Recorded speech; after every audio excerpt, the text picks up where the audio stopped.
Hey guys, Culver here. Welcome back to the Raid Shopping Guides and Infographics channel. We're looking at Frozen Banshee today, one of the best rare champions in the game, attack based, but we don't really give her any attack. We'll be looking at her gear, her skills, what recommended masteries you should give her, and why you should be maxing out this rare champion. So starting out with Frozen Banshee, guys, you can see that I have equipped the lifesteal set plus a perception set. I will have also a recommended infographic and blog guide down below, so click that link once you see it down below in the comments. So what does Frozen Banshee do? Well, with the lifesteal set and a perception set, she really does get the benefit of both surviving through the lifesteal and getting that heal back when she does some damage, and the perception set also gives her some extra accuracy and speed. If you don't have these kind of sets, then well, go farming into the Dragon's Lair. The Dragon's Lair is the most important dungeon for up and coming accounts that have just started playing the game. You need to start farming your gear. The lifesteal set is one of the most basic sets that you'll need to have beginning out your journey within Raid Shadow Legends. And perception set, I know it's very difficult to get it at the start, but you can use either a speed set or an accuracy set, which again, both are farmed through the Dragon's Lair.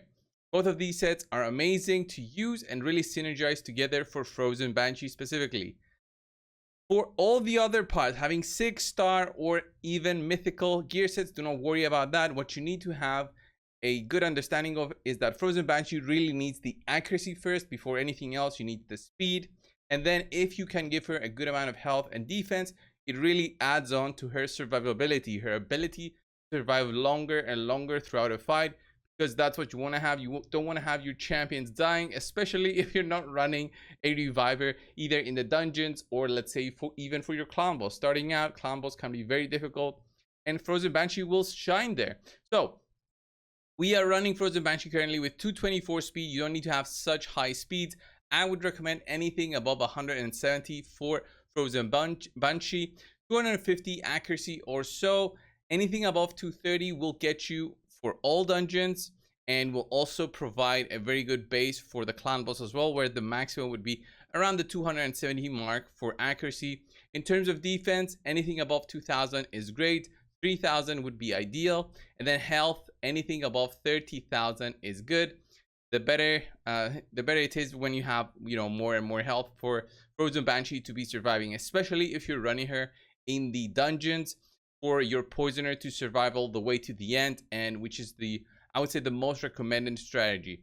Other sets that you can use on Frozen Banshee, depending on the builds that you are running, can be immortal sets, which heal you every time you get a turn, plus you get a high base boost on your HP of 15%.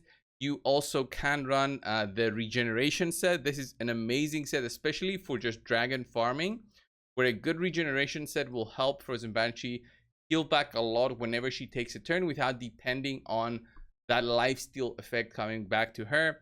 So regen sets are very, very strong on Frozen Banshee, but very difficult to farm since this can be farmed from the Fire Knight. And then we have other sets which I would say are okay, but not really the best. I would say Retaliation can also be good on Frozen Banshee. This is farmable from the Ice Golem, a dungeon nobody really farms as much, and Retaliation is only good when you're running something that can heal Frozen Banshee very often, so another support, or you're running a block damage or an unkillable team.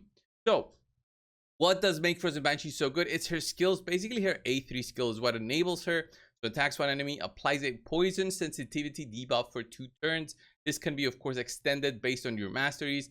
She has this A2 skill, which honestly we never use in any of our teams. You don't even need to disable it because the AI itself doesn't use the A2, especially for clan boss. So this one attacks and then fills turn meter based on the debuffs on the target, but again, we never use that. What we use is the A3 first to land the poison sensitivity, which then enables her A1, her default skill, to apply the stronger version of a poison debuff for 2 turns if the target is under a poison sensitivity debuff. This combination of debuffs is amazing and is what you need to have for Frozen Banshee to really shine. You need to land that poison sensitivity, which is why I said you need to have your accuracy be at the correct amounts.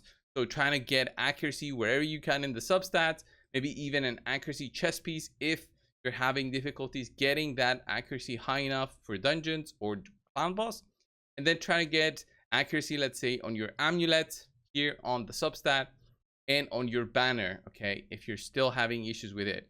Also, boosting your Great Hole bonuses is another good idea for helping Frozen Banshee land the accuracy debuffs.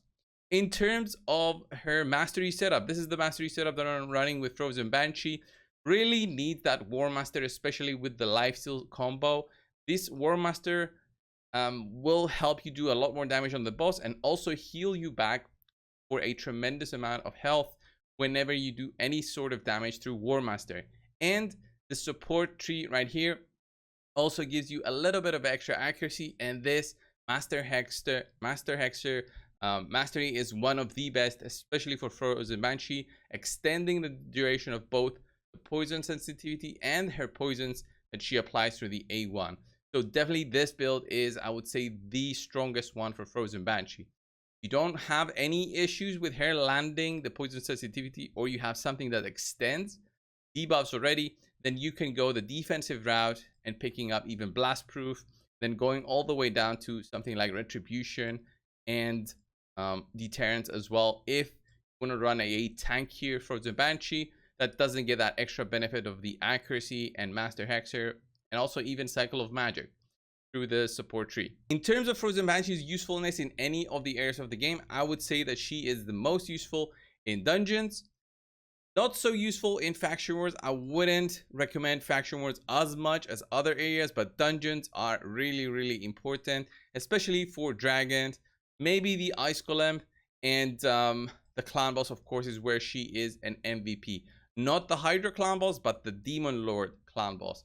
This is where you would use a team where you would say have something like a Skull Crusher in there if you have it, or any kind of champion combination where you need to have that lifesteal set really shine. You need to be landing those War Master hits to keep alive, so having debuffs as well on the clan boss will enable you to do even more and more damage.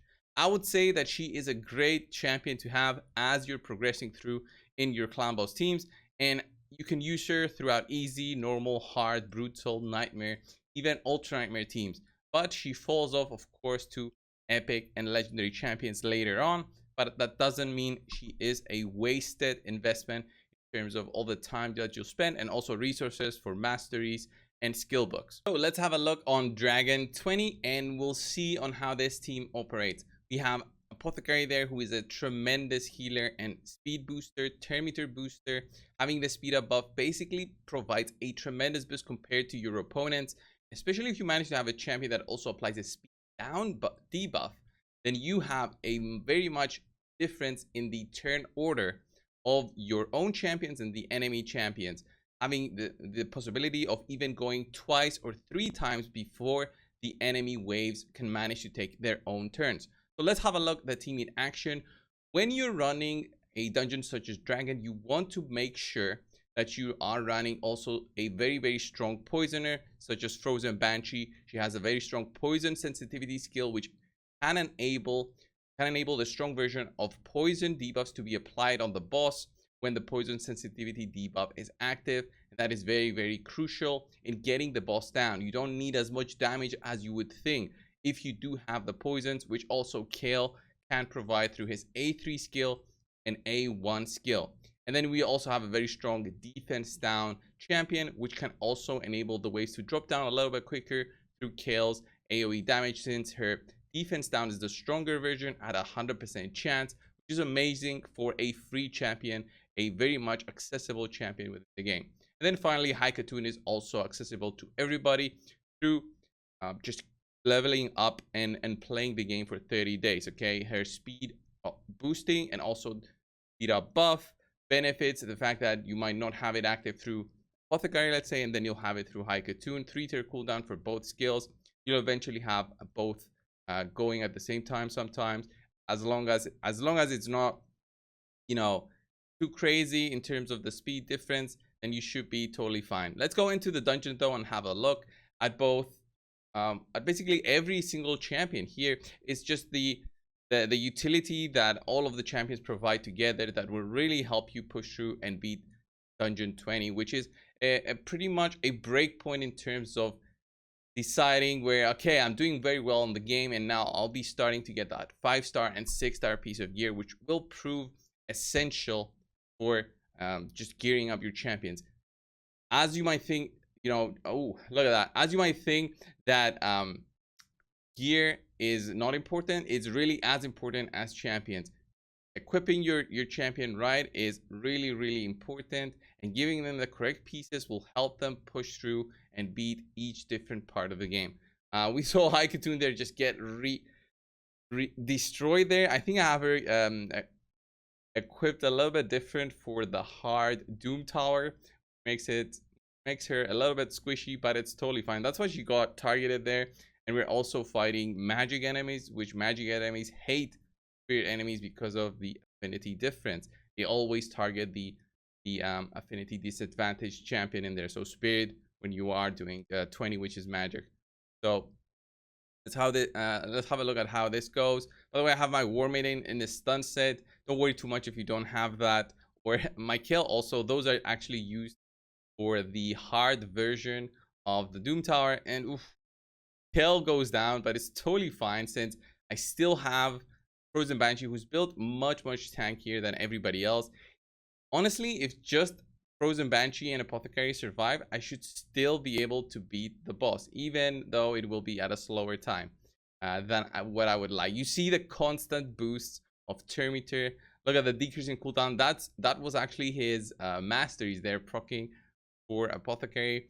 I want to see him just taking a ton of turns and just really helping all of my champions survive. So War Maiden is still getting targeted because even though she's positive affinity, because she doesn't have as much health as the other two champions I have built. So Frozen Banshee and Apothecary probably have about 2 times the health that War Maiden has. That's why they don't get targeted as much. But you see here at a 2 minutes run, this is not an ideal run, not the fastest run, but as long as you have a 100% success rate run, then you should be fine. And you'll see on how good Frozen Banshee's poisons will be here. We'll see some hits from Apothecary, but he's not there again, as I said, for the damage. But he still can do damage. It's not 0 when he's got Giant Slayer, that mastery I've mentioned at the start of the video. So let's see it in action. Look at all those poisons there stacking up from a single champion. We even have a defense down, but it's totally fine. And get some healing coming in from Apothecary there to keep everybody healthy. And since Frozen Banshee is in a regen set, she also heals up a little bit on her own. We still should be fine, I believe, in beating this. There, Apothecary healed himself, and look at the bar of poisons there. Boom, doing about 25%, I would say, of the boss's health. That is quite insane. So just get the poisoner to survive to the end, no matter how, and you'll see this go down. And you see how much of a difference Apothecary played in there. And Haikatun was basically 0 in this fight. Same thing with Kale, wasn't that important. He eventually died, but yeah, Frozen Banshee and Apothecary really showed their worth for this run. So that's it today for Frozen Banshee. If you did enjoy this video, please consider liking and subscribing to the channel. I will have a block guide and also an infographic for Frozen Banshee for you guys to follow. Thank you all for watching. Subscribe, as I said, and I will see you in the next one. See ya.